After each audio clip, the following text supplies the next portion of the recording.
You're listening to Finding Fortitude, a podcast that aims to help former athletes take good care of their minds and bodies through sustainable, evidence-based health habits. I'm your host, Dr. Tori Williams, a physical therapist, coach, and fellow former athlete who is ready to be part of the change in healthcare and who is on a mission to learn and share about all things health and well-being so that you can be equipped with the knowledge and tools to live your best life. As a reminder, nothing shared on this podcast should be considered medical advice. Let's get started.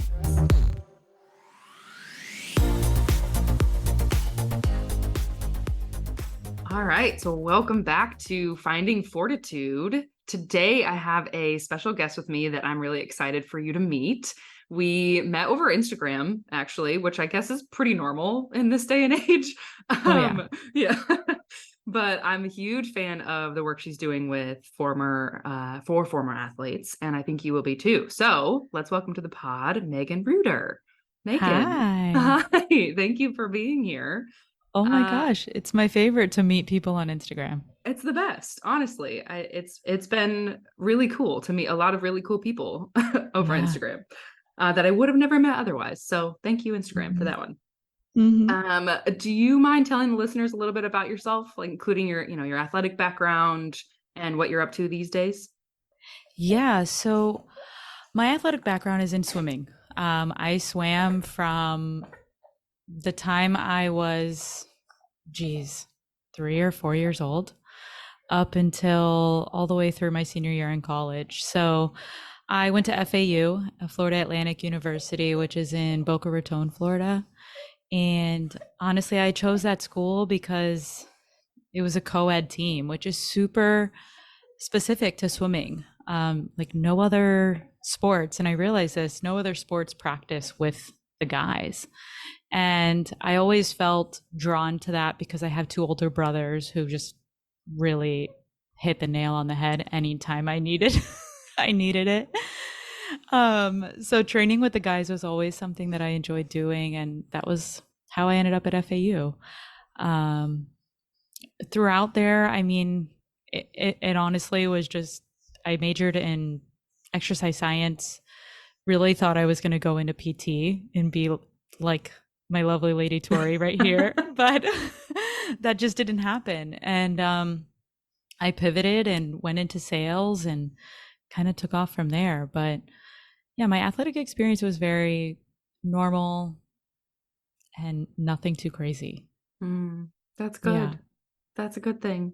Yeah. What do you mind me asking if you had like any major injuries or anything that you dealt with while you were playing sport? So I didn't have any major injuries. Thankfully, swimming is a fairly safe sport.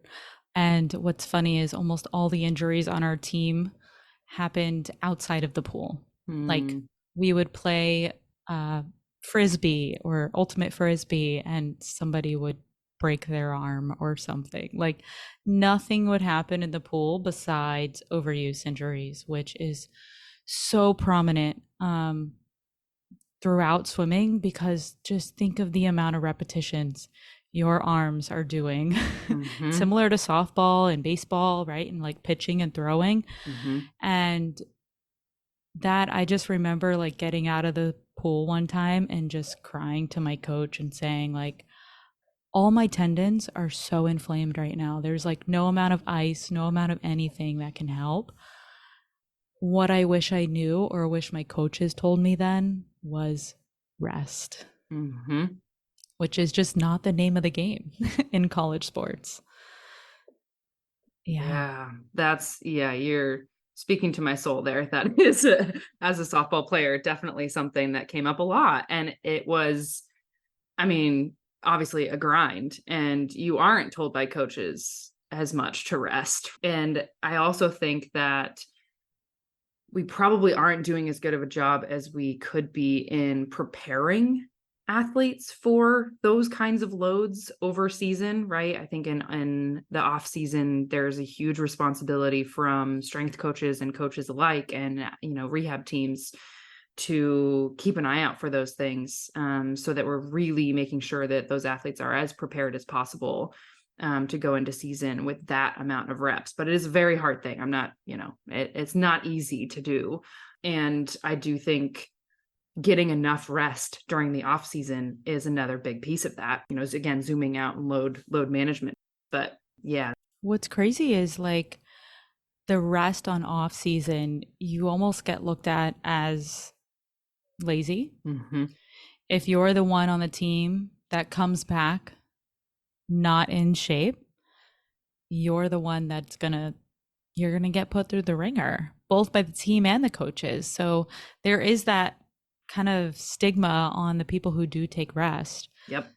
Hence why we don't. Mm-hmm. Yep, absolutely. And there is such a fine balance between rest and like you mentioned, preparation, right? Or I think we do want to be prepared when you come back for the start of the season, but what does that look like? And are you incorporating enough rest in the off season and also during season when you get a chance to? Is the coaching staff giving you a rest day? Which they should be. Are they talking about the importance of sleep? And not, and moderating alcohol intake, and looking at your stress and providing stress management opportunities and looking at your nutrition, because all of those things will then impact kind of how your physical body does during season. Yeah. So when it came down to those like overuse injuries, was there a solution, or what did that look like for you from a rehab perspective at that time? So I felt like I was just always in the athletic training room, doing, as far as rehab, it was, strengthening the muscles around those joints. So a lot of little movements that you would typically see as boring, unfortunately. Yes. But they're the most important. So whether that's like just, external, internal rotation of the shoulder, it was all the way down to like my knees and hips and just ankles from like flapping my feet around everywhere. So just everything. Yeah.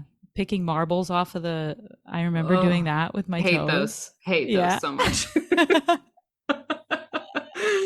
Been there and have prescribed that before. Yeah. Hate both sides of it. Yep. I love that. Oh, that's great. Okay. Yeah, that makes sense. So a lot of time in the athletic training room, and that's how I remember it as an athlete too. Yeah. You just before and after every practice and every game, that's where you spent your time. And they would prescribe like an ice bath after every practice. And it's interesting how the studies on that have changed, though, that it actually doesn't really reduce inflammation. It more like provides the dopamine rush and all those other things that, just looking back, that's kind of dated to do an ice bath after every practice. Yeah. Not to mention, like, I mean, you get used to it, but like kind of awful, like, to put you through that. But yeah, I mean, and some people still love it and they swear by it, and because it feels good. And if that's something that at the end of your day you really enjoy because it helps you decompress and it has other benefits, I don't think that's such a bad thing to do, honestly. And so I think we kind of have this clashing of, okay, what is the evidence telling us that's a good use of the athlete's time? But also, like, what does the athlete enjoy? And if they perceive a benefit, then maybe it's worth it to do. And I think that there's a lot of things that we've been finding that for a long time, we just did because we thought it was what we needed to do. And we thought it was what was best. And that was going to help us recover and heal and be back the next day. Yeah. And we just don't have the evidence for a lot of those things. But again, I don't think we have to throw the baby out with the bathwater. I think it's just about, okay, how much time do we have? And is it worth my time? For sure. Okay, so thank you for telling me a little bit more about your time in sports. What was it like for you then transitioning to life after sport? Yeah, so I had an internship throughout my senior year with once I decided that physical therapy is not for me, I'm going into sales. I leaned into the career center and I just told them, hey, I want to do some form of medical sales. At least I'll still get to stay in that medical realm. So he mentioned to me, hey, there's a pharmaceutical sales company that's going to be there. And I just went with my hair in a wet bun and right from practice and met the owner and applied and got it. So Amazing. I was just super, super lucky with that.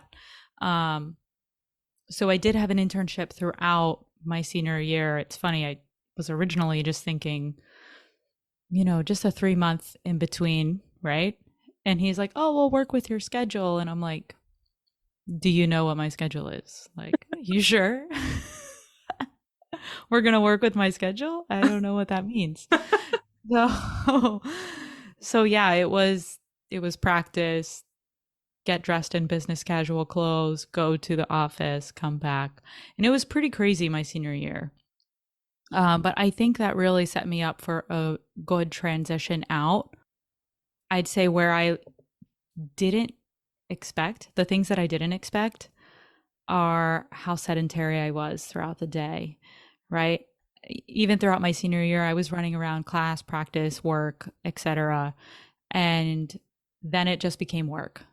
Mm-hmm. And I'm like, whoa. Um, what do I do with this? And I was expecting myself to be more busy, but then I was less busy because it was just 9 to 5. And then I had all these extra things, extra hours Mm-hmm. to do what with. Um, as far as finding exercise, I leaned into like a class, like HIT training class, F45, and I really enjoyed that for my time. Um, but the other thing that I really struggled with was the environment that I was around. I realized that the people in a sales setting are not the same type of people on your team. Mm. And, the way that you make friends in corporate world or in sales can be over happy hours and typically over a lot of drinking. um, which coming out of college, you can lean into that really easily. And you can go down that path really easily if it means that you're going to gain friends or be in with the crowd, whatever that looks like.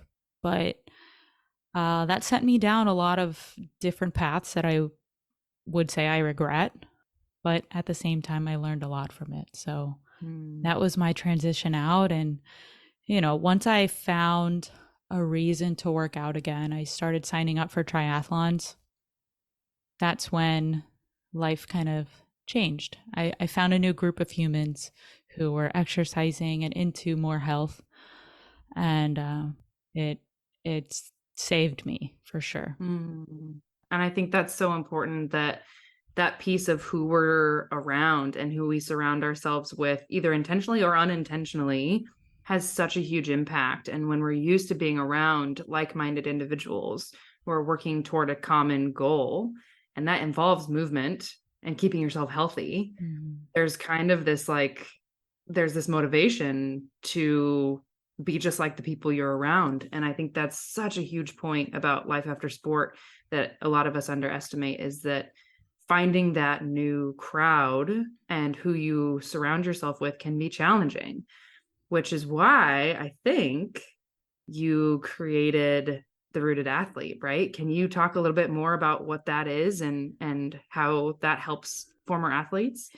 Yeah, so the Rooted Athlete is a brand that I created really to just focus on the fact that no matter what, we are always going to have these athletic traits. And they are our roots, right? Like, we shouldn't just let go of the fact that we were an athlete. And I think that we should use the fact that we were an athlete to really propel us forward and to grow beyond sport. So within the Rooted Athlete, I host events. I try to do this a little bit more locally so that people can meet each other in person.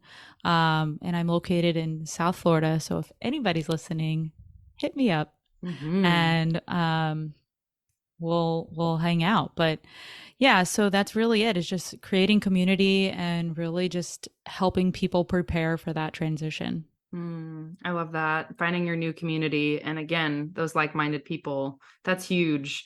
Maybe I'll have to talk you into doing an event out in California sometime so that we I'm can totally we can down. do that. Get our California peeps involved. That'd be great. Yeah. Awesome. Okay. And so then recently you've been through another life transition of Yes. becoming a mother. Can you talk a little bit about what that's been like for you? Yeah. So what's interesting is the lead up to change was kind of the craziest part, right? And especially with something like becoming a mom or, being pregnant, you know, in those last 4 to 5 weeks, like your life is going to change. You just don't know when. And how do you prepare for that is I really just leaned into the things that I love doing and honestly lessened my plate a little bit because, which was hard, Mm-hmm. very hard. In those early, well, I guess you could say those late weeks of pregnancy, you still want to keep doing everything that you've been doing. And in real estate, if you're prospecting and really finding clients, that can few months later come to fruition and you need to service them. So me having to like kind of scale back so that I would have time to take care of this human was the way that I at least prepared somewhat for this. Um, as far as once he was here, um, you have to find time to do stuff for yourself. And I'm very lucky to have my fiance works from home as well. So that's been we've been having a very good cohesive relationship to, well, I guess you could say partnership to really take care of this new human. But really just finding the time to prioritize movement. I will say there in the first, like, say 6 weeks, movement was not something I wanted to do. And I felt there were many times I had mental breakdowns about I'm not productive. What am I doing? I'm just sitting here and feeding a human. And other people listening would be like, you're feeding a human. Mm-hmm. However, when you're in it, it's like you feel so unproductive. And I think that was just the athlete in me who needs to be running around to feel productive. Mm-hmm. And that has been an adjustment that I've had to, you know, just have a mindset shift. A lot of the transitions are just mindset shifts. And um, that's kind of where I'm at now.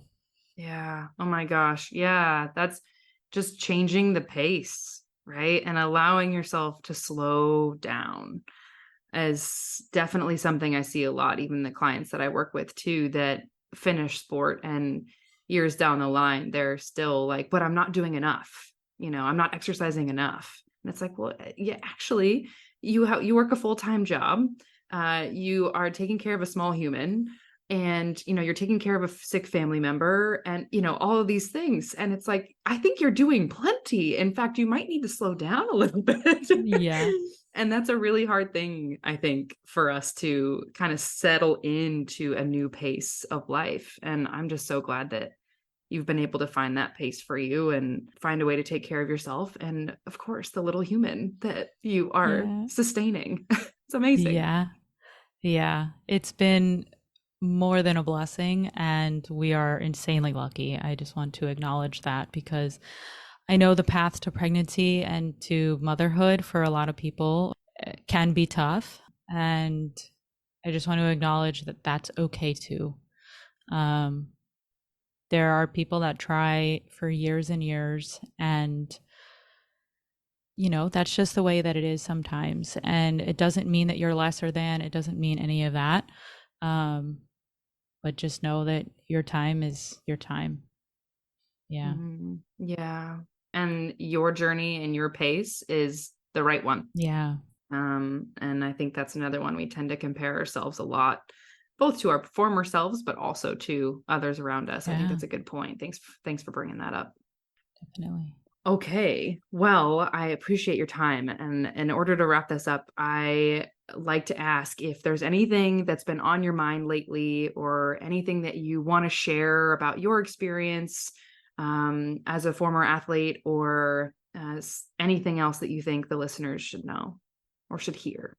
Yeah. So, goodness, I feel like I could go on forever.